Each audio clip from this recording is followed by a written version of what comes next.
Mr. Jenkins had not gone more than a few paces toward the Grand High Witch's table when a piercing scream rose high above all the other noises in the room. And at the same moment, I saw the Grand High Witch go shooting up into the air.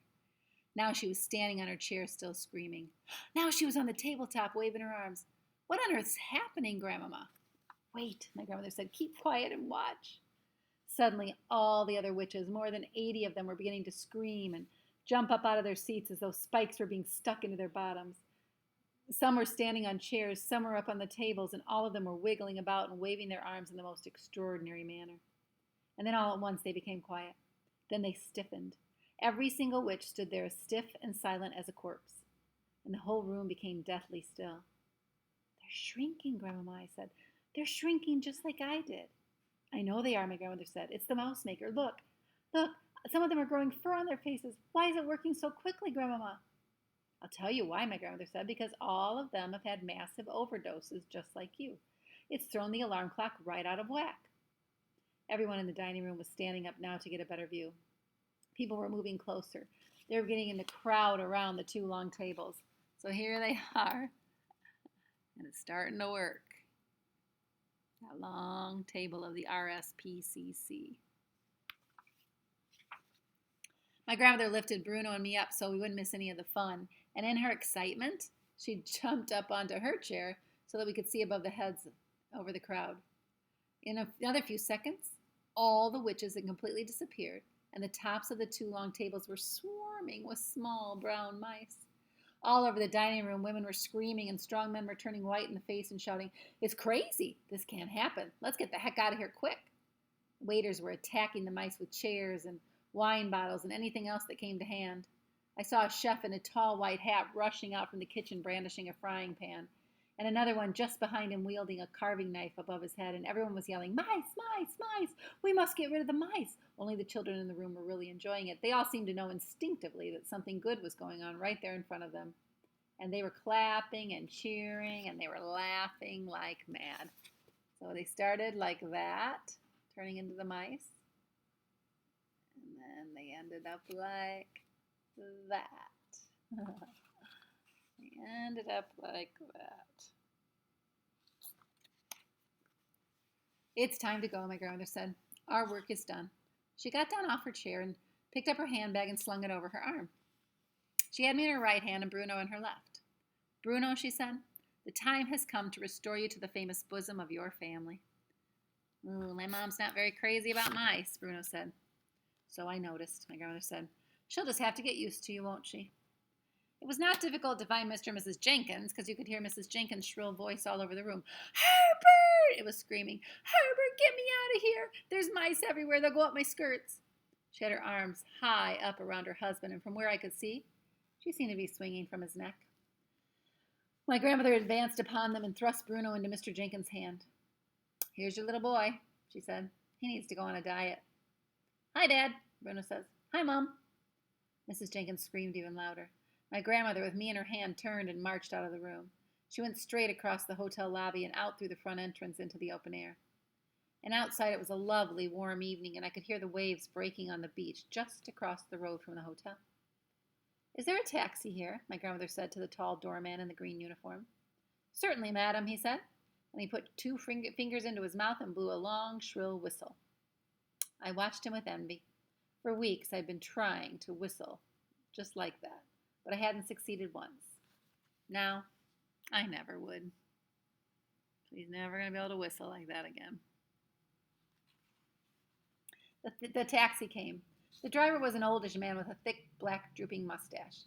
The mustache hung over his mouth like the roots of some plant. "Where to, madam?" he asked. Suddenly he caught sight of me, a little mouse nestling in my grandmother's hand. "Blimey," he said. "What's that?" "It's my grandson," my grandmother said. "Drive us to the station, please." "I always liked mice," the old taxi driver said. "I used to keep hundreds of them when I was a boy. Mice is the fastest breeders in the world. Did you know that, ma'am? So if he's your grandson, then I reckon you'll be having a few great-grandsons to go with him in a couple weeks' time." "Drive us to the station, please," my grandmother said, looking prim. "Yes, ma'am," he said, "right away." My grandmother got into the back of the taxi and sat down and put me on her lap. "Are we going home?" I asked her. "Yes," she said, "back to Norway." "Hooray!" I cried. "Oh, hooray, hooray, hooray!" I thought you'd like that, she said. But what about our luggage? Who cares about luggage, she said.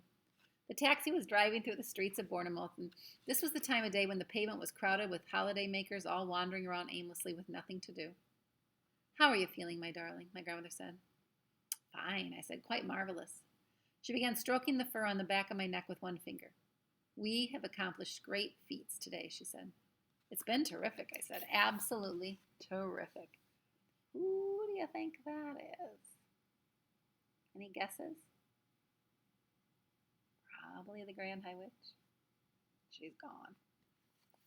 It was lovely to be back in Norway once again in my grandmother's fine old house. But now that I was so small, everything looked different, and it took me quite a while to find my way around. Mine was a world of carpets and table legs and chair legs and the little crannies behind large pieces of furniture. A closed door could not be opened, and nothing could be reached that was on a table. But after a few days, my grandmother began to invent gadgets for me in order to make my life a bit easier. She got a carpenter to put together a number of slim, tall step ladders, and she placed one of these against each table in the house so I could climb up whenever I wanted to. She herself invented a wonderful door-opening device made out of wires and springs and pulleys, with heavy weights dangling on cords, and soon every door in the house had a door opener on it. All I had to do was to press my front paws onto a tiny wooden platform, and hey presto, a spring would stretch and weight would drop, and the door would swing open. Grandma's pretty cool, right? She made it all easier for him, letting him be able to open doors and things. Next, she rigged up an equally ingenious system whereby I could switch on a light whenever I entered a room at night. I cannot explain how it worked, because I know nothing about electricity, but there was a little button let into the floor near the door of every room in the house. And when I pressed the button gently with one paw, the light would come on. And when I pressed it a second time, the light would go off again. My grandmother made me a tiny toothbrush using a matchstick for the handle, and into this she stuck little bits of bristle that she had snipped off one of her hairbrushes. You must not get any holes in your teeth, she said. I cannot take a mouse to a dentist. He'd think I was crazy. It's funny, I said, but ever since I became a mouse, I've hated the taste of sweets and chocolate, so I don't think I'll get any holes. You're still going to brush your teeth after every meal, my grandmother said. And I did. And for a bathtub, she gave me a silver sugar basin, and I bathed in it every night before going to bed. And she allowed no one else into the house, not even a servant or a cook. And we kept entirely to ourselves, and we were very happy with each other's company. So just some of the cool things that she made. So there's this big step ladder up to the table. There's these pulleys and things so that he can actually open doors. Very cool, Grandmama. And then over here, how he has his little toothbrush, and he takes a bath in a sugar basin, like a sugar bowl. Grandma's trying to think of everything. One evening, as I lay on my grandmother's lap in front of the fire, she said to me, I wonder what happened to that little Bruno. I wouldn't be surprised if his father gave him to the hall porter to drown in the fire bucket, I answered. I'm afraid you may be right, my grandmother said, the poor little thing. We were silent for a few minutes, my grandmother puffing away at her black cigar while I dozed comfortably in the warmth. And here is Grandmama with the mouse on the lap.